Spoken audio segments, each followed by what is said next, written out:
Hi, welcome or welcome back to my channel. My name is Sina and this is Sina's 2 Cents. If you are new here, I'm a married mom of 3.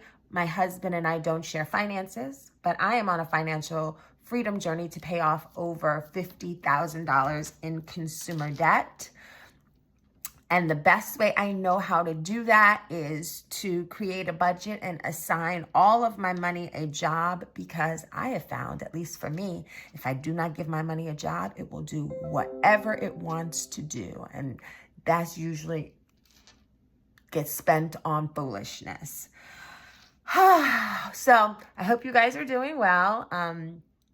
I know it's a little bit late in April to be doing an April budget, but I just got back from vacation and really need to do this now because I spent way more money than I thought I would, which was funny because we ended up at like an all-inclusive resort. And so in my mind, I really thought I was going to spend no money, but that is definitely not how it happened. Anyway, I'm not sorry about that. We had a fantastic time, the husband, the kids, and we really needed to relax. The weather was amazing, beautiful. We all came back with nice tans, and came back to really cold weather. Like, I wasn't sure if it was cold or just returning from the Caribbean cold, but it's been cold. It's been, in the 40s or maybe low 50s. So I am also really ready for it to be spring. But in order for me to do spring right, do spring the way that I want to do, I need to get my finances in some kind of order. So that's what we're going to do. I tend to write it a little bit of an angle. Hopefully that is okay. You can see that. And I'm going to start with my income. I get paid twice in April, and my checks are $26.09 each time. And then for bonus income, I budget $1,200. This is a combination of a second job I work. I work in education, and so I do some grading for an online testing company. So it is a combination of that plus some money that my husband gives me for our shared bills. And because I budget the same amount every month, I know that this number is $6,418, and it roughly comes out there. More or less, it's that. So for my fixed expenses, my car is $499 a month. My car insurance is ridiculously expensive at $452 a month, but that's what it costs. Property tax, I pay $600 a month. My homeowner's insurance is $292. And cable, okay, so cable and internet is crazy. If you watched my March budget video, I had said that, oh my goodness, cable and internet is getting so expensive. I think it might be time for me to start thinking about unplugging. So then I get the bill for April, and it has increased to $420 a month for cable and internet. And so now it's definitely time for me to unplug. There is absolutely no way I'm paying $420 a month for cable and internet. It's just not going to happen. I never thought I would be one of those people that unplugged from cable. And I know that that's a trauma response. Like, when I was a child, I wasn't allowed to watch TV.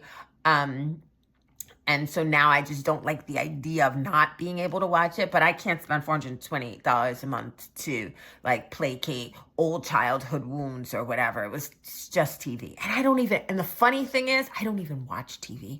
I just don't like the idea of not being able to watch TV. So I'm going to figure something else out. If you guys have any suggestions about what to do if you don't have cable, because I have to keep internet, but if you have any suggestions about what to do if you don't have cable, put them in the description box.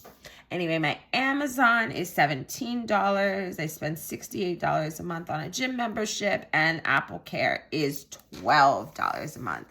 And that is it for my fixed expenses.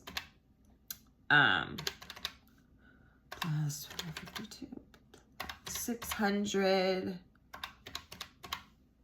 plus 420 plus 17 plus 68 plus 12 equals, so my fixed expenses are $2,360. That's crazy.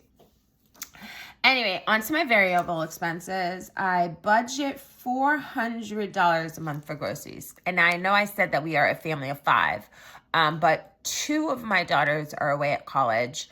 And so in the house here, we're just a family of 3. And so $400 seems fine for groceries. $200 a month for gas and $200 a month for personal.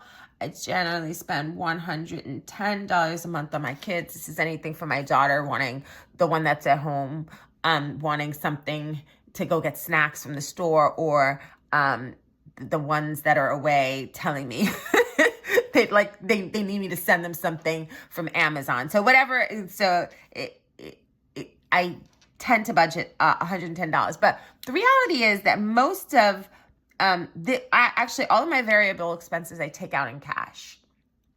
And so if one category is empty, I have no problem borrowing from another category to pay for it. So what I think I've been thinking about doing is really tracking my expenses. So many of my bills have changed over the last month that I just don't think that I can keep my budget the same. I think one of the most important things is to remember to update your budget. You know, you're used to spending $400, but the price of groceries has changed. Is that what you're actually spending? Are you actually spending $200 a month in gas?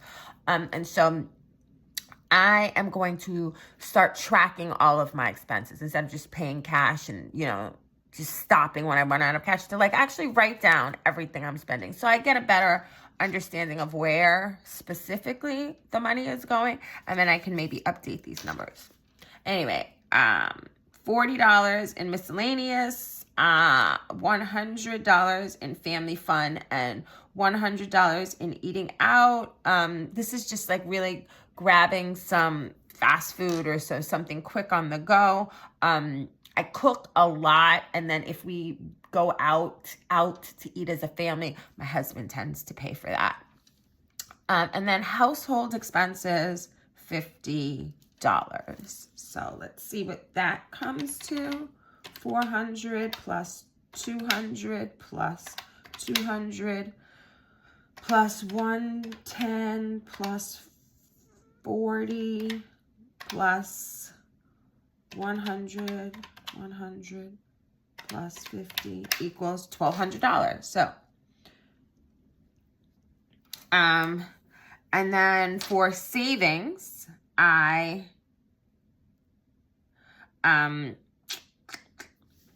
put $200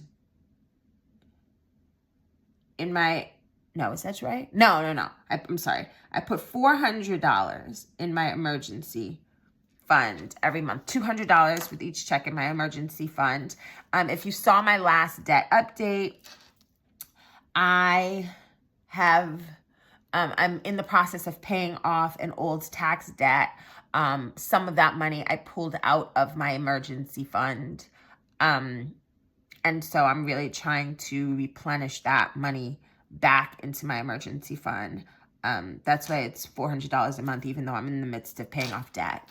I put $200 in my Roth IRA because I am already in my 50s and I don't care what anybody says. You cannot wait to pay off, to invest in your retirement until you pay off all of your debt. At least I can't. I don't feel comfortable. And it's very important that we all understand what our risk tolerance is. I just can't risk that. And then I put $400 a month in sinking funds. And I think I'm also going to do something about tracking sinking funds, but I can't change all of my habits all at once. So I can see very easily that that's $1,000 without using a calculator. And then lastly, it's the debt section. So I do it last, but it's very important. It's not a bottom priority. I pay $400 for American Express. American Express is a shared account with my husband, but neither of us use this American Express card anymore. And so we're just paying it down. For Apple, I pay nothing. Again, a shared card with my husband, and he's the only one that uses this one, so he's the only one that pays this one. My Barclay card, I pay $400 a month on. My Citi card, which is my priority, I'm putting $160 a month on this card, along with anything that's left over in my budget. And then my Discover card, which has my highest balance, I have to put $600 a month on. So let's see what this number comes to. This comes to 400 plus 400 plus 160 plus 600 equals 1560.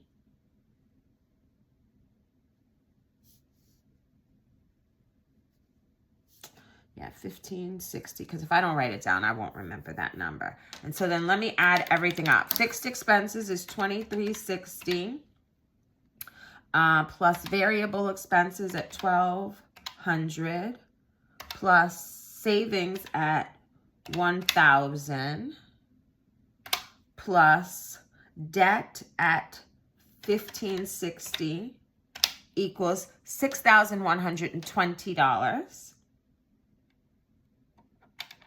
So my 6,418 minus 6,120 equals $298. So for extra debt, I can put, I do like to leave a little bit of money in my checking account as a buffer. As you can tell, I work with even numbers here, and so I just like to leave a little bit. So I can put $275 into extra debt and have a buffer of $23 left in my account. Thank you for watching. Let me know how your budget's going. Let me know how things are going with you. And I will see you again soon. Thanks. Bye.